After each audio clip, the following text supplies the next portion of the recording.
something in front of all the teachers and student teachers. Thank you so much.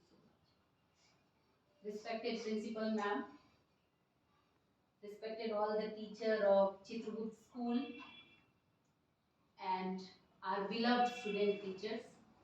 Very good afternoon to all of you. Good afternoon ma'am. सबसे पहले तो मैं sorry बोलना चाहूँगी कि मेरे कारण थोड़ा सा लोग को वेट करना पड़ गया और थोड़ा सा लेट। एक्चुअली मैं आउट ऑफ सहरसा थी। अब बच्चों के सामने तो जैसे पेरेंट्स को झुकना पड़ता है, तो हम भी एक तरह से पेरेंट्स ही हैं। तो कल से हम बोल रहे थे कि हम नहीं आ पाएंगे, प्लीज तरुण सर से आप लोग करवा लो। नहीं मैम, आपको 5 मिनट के लिए भी आना है, क्योंकि आज से एडमिशन भी शुरू हो रहा है कॉलेज में। लेकिन फिर लगा कि नहीं, जब बच्चे इफेक्टिवली इतना अप्रोच लगा रहे हैं कि नहीं मैम 5 मिनट के लिए आइए, तो मुझे जाना चाहिए। और सबसे बड़ी चीज है कि चित्रगुप्त स्कूल जो है, जब से मैं यहाँ आई हूँ, मुझे लगता है 2019 में मैं यहाँ ज्वाइन की थी, और सबसे पहला स्कूल यदि मैं विजिट की थी तो वो चित्रगुप्त स्कूल था। और इस स्कूल से पता नहीं पूनम मैम से मेरी मुलाकात हुई, और आप सारे टीचर्स भी थे उस टाइम, सब लोग थे, मुझे याद है। और मुझे पता नहीं एक इंटरनल अटैचमेंट जो होता है वो जुड़ाव सा हो गया इस स्कूल में। तो जब मैं बच्चों को यहाँ भेजती हूँ, कुछ बच्चे जब बोलते हैं नहीं मैम वो स्कूल नहीं जाएंगे, तो मैं बोलती हूँ, एश्योर करती हूँ कि तुम लोग आंख बंद करके मेरे ऊपर विश्वास करके उस स्कूल जाओ, तुमको कोई भी दिक्कत होगी तो मैं तुम्हारे साथ। मुझे इतना ज्यादा प्यार, मुझे जब घर के एक मुखिया को, घर के एक पेरेंट्स को इतना प्यार मिलता है, तो वहाँ के बच्चों को कितना प्यार मिलेगा वो तो बच्चे खुद ही बताएंगे। जब वो यहाँ से समापन समारोह के बाद जब कॉलेज आएंगे तो मैं तो फीडबैक लूंगी ही। और आज फाइनली मुझे ऐसा लग रहा है, जब इस स्कूल की मुखिया पूनम मैम ने बोल दिया कि नहीं आप लोगों ने बहुत अच्छी तरह से किया, और जब मैं आई सर का स्पीच में सुनी, तो बहुत सारी चीजें इन्होंने एक्चुअली आपको नहीं संदेश दिया, मुझे संदेश दिया कि मुझे क्या करना चाहिए। वो मेरे हार्ट को छू रहा था सर। जब आपने बोला, आपकी लाइन को मैं एक एक लाइन को अच्छे से सुन रही थी, कि मुझे सबसे अच्छा तब लगा कि आपके यहाँ के बच्चे क्लास में चेयर का यूज नहीं करते थे। और शायद कहीं ना कहीं मुझे ये प्राउड फील हुआ कि हमारे बच्चे ऑब्जर्वेशन के लिए आए थे, और वो कीन ऑब्जर्वर हैं। Because when I used to go to class, whenever I used to go to class and if single chair was there in the classroom, I used to say to them, please keep it outside.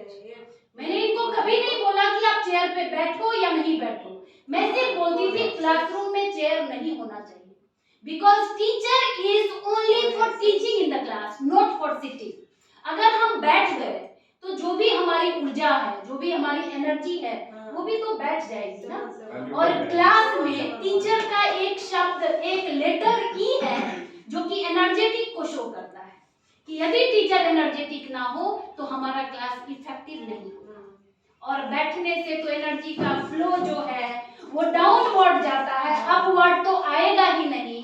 तो हम internally से externally आके और फिर बच्चों को कैसे शिक्षा का संचार करेंगे, तो वो चीज बड़ा अच्छा लगा सर कि हमारे बच्चे, that credit goes to our student because they have keenly observed that particular thing and they implemented it. एक चीज अच्छा लगा। दूसरी बात, जब आपने बोला जीरो, बहुत अच्छी बात आपने बोला। भले हमारा वो क्या बोलते हैं, नेचुरल नंबर 1 से शुरू होता है, लेकिन कोई भी नेचुरल नंबर 1 से शुरू तो होता है, यदि वो जीरो को हम नहीं लगाएंगे तो वो नंबर आगे बढ़ेगा ही नहीं। जीरो के बिना हम इकाई से दहाई, दहाई से सैकड़ा और सैकड़ा से हजार की तरफ जाएंगे ही नहीं। वो एक जीरो का कमाल है, जो जीरो किसी भी अंक में मिलके उसको आगे तक बढ़ाता है। और वो जीरो में यदि हमारे बच्चे हैं तो ये हम शिक्षक का कर्तव्य है कि जीरो से उठा के हम हीरो बनाएं। और हीरो आप लोग जान रहे होंगे, H is nothing but handsome, उनको हैंडसम बनाना है। E is nothing but energetic, R is nothing but regular and O is nothing but obedient। ये है हीरो की परिभाषा, ठीक है। तो जीरो से जब हम हीरो बना दिए बच्चों को, हम अच्छे शिक्षक में गिनती आ जाएंगे। लोग हमें अच्छे शिक्षक सिर्फ क्लासरूम तक ही नहीं, जब हम क्लासरूम के बाहर निकलेंगे और मुझे लगता है जब जिंदगी जीना शुरू करेंगे, जब हम कोई जॉब पाएंगे, तब वही एक शख्स याद आएगा, वही एक चेहरा याद आएगा जो हमें जीरो से हीरो की तरफ लेगा। और ये है शिक्षक की निशानी। तो मुझे ऐसा लग रहा है कि मैं ज्यादा बात ना करूं आज, क्योंकि एक तो मैं पहले से लेट हूं, दूसरी बात हमारे बच्चों का चेहरा सूखा सूखा नजर आ रहा है, सब भूखे होंगे, और तीसरी बात कि यहाँ की मैम और टीचर्स लोग जो हैं उन लोगों का भी टाइम, मैं तो सबसे पहले धन्यवाद देना चाहूंगी कि टाइम ज्यादा हो गया फिर भी आप लोग यहाँ बैठे हुए हैं। तो मैं अपनी वाणी को यहीं विराम दूंगी, ज्यादा कुछ नहीं बोलूंगी, लेकिन एक सेंटेंस जरूर बोलूंगी कि इस स्कूल में जो भी बच्चे आएंगे, चाहे वो ऑब्जर्वेशन के लिए आए, चाहे वो सेकेंड ईयर में 4 मंथ के टीचिंग के लिए आएंगे, they will learn so many things not only by teaching but by seeing the positive attitude of all the teachers, principals and all beloved students। और लर्निंग हमारी तहाँ मतलब शुरू होती है जहां हमारे बच्चे जीरो से हीरो की तरफ जाते हैं। Thank you.